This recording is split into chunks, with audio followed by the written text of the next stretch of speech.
Bienvenue sur Bulle de Bonheur, le podcast pour prendre le temps d'être heureux. Je suis Raphaël Defoucault, chercheuse inconditionnelle de Bulle de Bonheur. Aujourd'hui, nous vous proposons notre numéro 146, Je favorise mon équilibre émotionnel. Ce podcast est propulsé par 2 minutes de bonheur. Un saut de gratitude pour Guillaume cette semaine qui a pris le temps de nous envoyer un mail pour nous féliciter de nos newsletters. Et il nous dit « Elles sont toujours de mieux en mieux.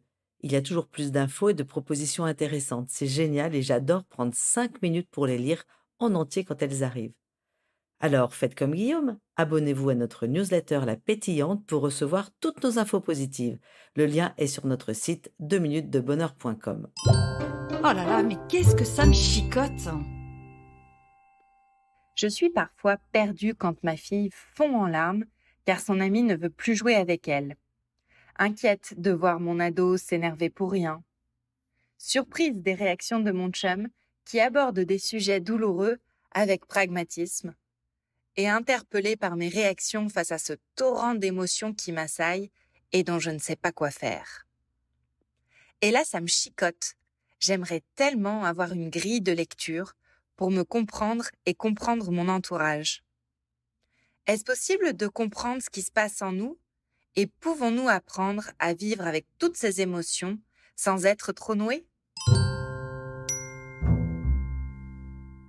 Comme vous le savez, notre cerveau est complètement développé autour de l'âge de 25 ans. Cependant, la neuroplasticité du cerveau préfrontal fait que celui-ci est malléable et évolue au gré des années et des expériences. En proposant au cerveau des informations nouvelles, des nouveaux chemins neuronaux se créent, de multiples connexions aussi. Nous entretenons ainsi notre ouverture d'esprit. Nous allons aujourd'hui nous consacrer au cortex préfrontal et au cerveau du oui, qui est un concept développé par Daniel Siegel. Partons de sa conclusion, qui est de développer chez l'enfant ce cerveau du oui pour qu'il puisse être ouvert au monde qui l'entoure, qu'il puisse être curieux, positif et qu'il développe ses compétences et apprenne à gérer ses émotions. C'est ainsi que le cerveau du oui se développe par opposition au cerveau du non, qui lui va mobiliser des zones plus primaires du cerveau qui conduisent à l'anxiété, à l'offensive, à l'agressivité et aux émotions réactives. Toutes les réactions induites seront donc plus limitantes et négatives. En répondant au cerveau du non, nous risquons d'avoir une attitude rigide et réagissons sans réfléchir. Vous voyez, c'est l'enfant qui s'obstine à refuser de sortir du bain ou à manger son assiette. C'est encore celui qui refuse d'apprendre à nager car il est persuadé qu'il n'y arrivera pas. Bien sûr, notre cerveau est très complexe, chacune de ces zones a sa spécificité. Cependant, quand toutes ces zones travaillent ensemble, c'est ce qu'on appelle l'intégration cérébrale qui nous permet de fonctionner pleinement et qui augmente notre niveau de bien-être. Allez, je change de regard. Dans leur livre Le cerveau qui dit oui, Daniel Siegel et Tina Payne Bryson suggèrent 4 domaines à développer et à explorer qui sont basés sur une approche scientifique et qui sont l'équilibre, la résilience, l'introspection et l'empathie. Ces 4 domaines vont développer chez l'enfant et par extension chez l'adulte le cerveau du oui. Regardons un peu en quoi ça consiste. Commençons d'abord par l'équilibre émotionnel. Première étape, reconnaissons les émotions. Un jeune enfant entre 2 ans et 4 ans a souvent du mal à gérer ses émotions. Une situation banale peut devenir une tragédie et peut mettre l'enfant dans un état compliqué à gérer. Par exemple, il veut mettre un t-shirt rouge alors que vous lui proposez le vert, il veut un gâteau alors qu'il va se mettre à table, il rêve de la poupée que son frère a dans les mains, il est excité à l'idée de sortir se promener, il part se cacher au moment de partir à l'école. Je pense que tous les parents ont vécu des moments comme ça. L'expression des émotions est importante, qu'elles soient agréables ou désagréables. L'important est de les identifier et d'apprendre ensuite à les gérer. Pour cela, vous pouvez accrocher sur votre frigo les 4 émotions de base, la peur, la colère, la tristesse et la joie, les mettre sous la forme de smiley et apprendre à votre enfant à vous les montrer à n'importe quel moment de la journée ou dans les moments où il perd pied. Je vous renvoie pour ça à notre podcast numéro 5, Je nomme les émotions. C'est aussi un super moyen pour vous, pour prendre la température de vos ressentis quand vous vous levez le matin, quand vous rentrez du bureau, le soir quand vous vous couchez, au moment du dîner des enfants. Ces smileys à portée de tous permettent aussi de pouvoir avoir un échange et une belle complicité avec les enfants autour des émotions. Prenons le temps ensuite de donner aux émotions leur juste place. Respecter les émotions de son enfant, c'est effectivement leur donner leur juste place et donc éviter de les minimiser. Oh, tu fais bien des histoires pour pas grand-chose. Éviter aussi de les augmenter. Ah, c'est tellement horrible ce qui t'arrive. Aussi, éviter de les ignorer. T'inquiète pas, ça va passer, tu reviens quand t'es calmé. Et encore, éviter de les critiquer. Tu fais bien des histoires pour de si petits détails. Et puis, également, éviter de les généraliser. Bon, tu sais, tous ceux de ton âge vivent bien la même chose. Certes, il est difficile de voir son enfant au proie avec de la colère, de la tristesse ou de la peur. Cependant, c'est aussi normal qu'il rencontre des difficultés. Chercher à aplanir les émotions de son enfant, c'est finalement envoyer le message que le monde dans lequel il évolue n'est pas sécuritaire. Ce sont les fameux parents hélicoptères, une appellation arrivée tout droit de l'Amérique du Nord. Les parents hélicoptères planent au-dessus de leur enfant pour les diriger vers l'avenir le plus rose possible. Ou alors, ce sont ceux qui volent au secours de leur merveille dès qu'un problème se présente. Le résultat est tout sauf aidant, en fait. Malheureusement, cette attitude du parent nuit à la confiance en soi de l'enfant et au développement de son autonomie. N'oubliez pas, les enfants sont comme nous. Vivre des expériences variées et faire des erreurs développe notre autonomie et notre confiance en nous. En apprenant aux enfants à mettre leurs émotions à leur juste place, c'est un moyen de les guider à surmonter leurs difficultés. C'est une attitude qui définitivement va les faire grandir. Quand nos enfants sont proies à des émotions, essayons d'être à la fois dans la proximité et aussi dans la différenciation. L'idée, c'est que lorsque nous sommes face à notre enfant en difficulté émotionnelle, c'est être à la fois réconfortant en gardant une juste distance.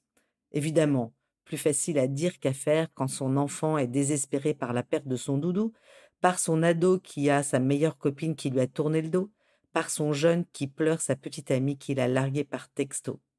Nos cœurs de parents ont envie de réparer, de leur redonner le sourire, et pourtant notre meilleure attitude sera à la fois le réconfort en le soutenant, en le calmant et en le réconfortant, et non en lui cherchant la solution pour qu'il retrouve le sourire. Dire à son enfant «j'imagine ta tristesse» est plus porteur que «un de perdu 10 retrouvé». Également, on peut lui dire «je comprends ta difficulté, ton inquiétude», au lieu de partir tout de suite racheter un doudou. Oui, il fait pas beau, j'entends que tu n'as pas envie de partir à ton tournoi de foot. C'est mieux que allez hop, tu verras, tu seras content après, comme à chaque fois. En reconnaissant ce que votre enfant vit, vous installez non seulement une proximité avec lui, mais également vous lui donnez l'opportunité d'aller chercher en lui des solutions pour retrouver son équilibre émotionnel. Prendre de la distance avec l'événement est loin d'être une rupture dans l'amour qui lui est donné. Par contre, c'est un bon moyen d'écouter. C'est une belle opportunité de grandir pour lui. Et le grand bénéficiaire, évidemment, sera votre enfant, car il saura se débrouiller seul et utiliser toutes les compétences qu'il a en lui. Passons à notre deuxième domaine, qui est la résilience, donc après l'équilibre émotionnel. Boris Cyrulnik a beaucoup travaillé sur ce sujet de la résilience, il l'a vulgarisé dans plusieurs ouvrages. Dans le dictionnaire, la résilience est la résistance des matériaux au choc. Cette définition s'est ensuite élargie à la capacité d'un organisme ou d'un système à surmonter une difficulté. Ainsi, l'enseignant, le parent peut servir de tuteur de résilience, comme le nomme Boris Cyrulnik, grâce à son intérêt face à la souffrance de l'enfant et aider ainsi à transformer son émotion. Pour tout ça, je vous renvoie au podcast 65, Je deviens résilient. Avoir du mal à appréhender un événement à cause d'une angoisse est une situation fréquemment vécue par les enfants. Prenons l'exemple de cette fillette de 10 ans qui rêve de partir en classe de découverte avec sa classe. Elle n'a jamais dormi loin de sa famille si longtemps. Elle est inquiète. Va-t-elle pouvoir gérer son stress? Pour l'aider, elle pourrait peut-être aller dormir chez sa grand-mère avec son doudou pendant 2 nuits pour expérimenter. Sa maman pourrait aussi lui expliquer que les autres enfants sont comme elle, qu'elle pourra emmener aussi son doudou rempli de bisous pour l'aider, et sa maîtresse ne sera jamais loin et pourra la rassurer si elle angoisse. La fillette va ainsi se préparer à ce voyage. En surmontant son appréhension, elle rentrera fière de son expérience. La première nuit sera peut-être la plus difficile, cependant les suivantes seront certainement plus faciles. Elle aura ainsi trouvé en elle les ressources nécessaires pour gérer son stress. Elle a appris à gérer une difficulté et c'est ainsi le début d'une approche positive vis-à-vis d'autres événements sujets à inquiétude à venir. Son entourage bienveillant a su l'accompagner et l'orienter à faire de bons choix sans la surprotéger. De même, une difficulté scolaire peut produire chez un enfant un effet similaire, inquiétude, perte de confiance en soi. À nos parents d'essayer de mettre de côté les notes et aider le jeune à comprendre les raisons de sa difficulté. Manque de travail, problème de méthode, gestion du stress, difficulté d'endormissement, trop envie de plaire à ses parents, etc. En réfléchissant à toutes ces questions, au prochain examen, le jeune aura grandi de sa réflexion faite avec ses parents et pourra sans doute appréhender la situation autrement. La difficulté étant de savoir jusqu'où il faut pousser l'enfant à sortir de sa zone de confort et quand faut-il plutôt le protéger. C'est à mon sens la question la plus complexe en éducation. La frustration et l'échec se surmontent. Après tout, c'est en tombant qu'on apprend. Rappelez-vous des premiers pas de votre enfant, vous l'avez encouragé, vous ne lui avez jamais dit bah, tu tombes, t'es foutu, tu n'y arriveras jamais, tu marcheras pas. Enfin, je vois même pas comment tu marcheras un jour. Pour cet apprentissage de la marche, nous avons soutenu notre enfant, nous l'avons encouragé, nous lui avons fait confiance. Je trouve que c'est un merveilleux exemple à reporter pour tout instant de la vie de l'enfant. Effectivement, plein de situations de stress sont là, comme un concert de piano de fin d'année, une compétition sportive ou un examen sont l'occasion d'un échange en posant une simple question. Comment te sens-tu? Comment pourrais-tu te préparer au mieux? En quoi pourrais-je t'aider? Envie d'aller plus loin? Rendez-vous avec notre podcast 55 Je suis acteur de ma vie et le 57 Sortir de sa zone de confort. Troisième domaine, l'introspection. Après, la résilience et l'équilibre émotionnel.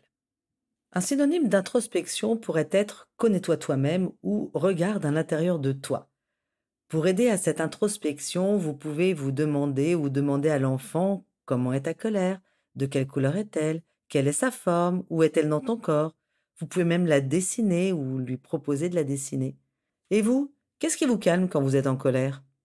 Pour un enfant, vous pourriez lui suggérer de prendre sa peluche préférée ou d'écouter une musique positive qu'il aime bien, ou encore reformuler la situation pour qu'il essaye de comprendre pourquoi il en est arrivé là. Dans son livre, Siegel utilise la métaphore du joueur et du spectateur. Aider le jeune à se mettre dans la peau du spectateur qui regarde le joueur en difficulté émotionnelle. Ça m'a fait penser à un gardien de but qui a laissé entrer dans sa cage 3 buts. Ce jeune était désespéré. Il ne disait plus un mot et se sentait coupable de la défaite de son équipe. Ça aurait été intéressant de lui demander. S'il était le spectateur de la situation, il verrait un gardien de but impatient, nerveux, mauvais perdant, rancunier. Et est-ce que c'est l'image qu'il a envie de donner? Est-ce que c'est bien lui? C'est un bon moyen d'éviter d'adopter la position de victime ou de fautif.